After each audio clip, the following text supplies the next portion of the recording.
তওবার দৃশ্যটা দেখতে আল্লাহ বড্ড পছন্দ করেন। বান্দা যখন ভুল বুঝতে পারে, মাথাটা নিচু করে চোখের পানি ছেড়ে বান্দা যখন কাঁদতে শুরু করে, এই দৃশ্যটা দেখলে আল্লাহ সহ্য করতে পারে না।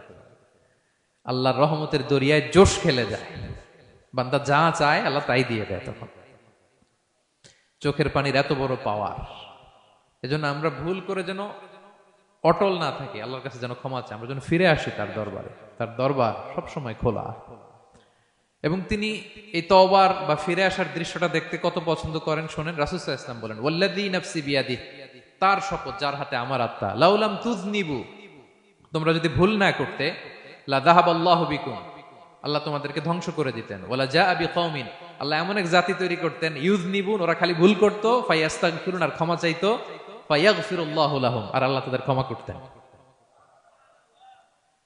তোমরা যদি ভুল না করতে, এই বনি আদম, তোমরা যদি ভুল না করতে, তোমাদেরকে আল্লাহ তাআলা ধ্বংস করে এমন একটা গোষ্ঠী বানাইতেন যারা খালি ভুল করতো আর মাফ চাইতো, ভুল করতো আর মাফ চাইতো, আর আল্লাহ মাফ করে দিত। সুবহানাল্লাহ পড়লেন না?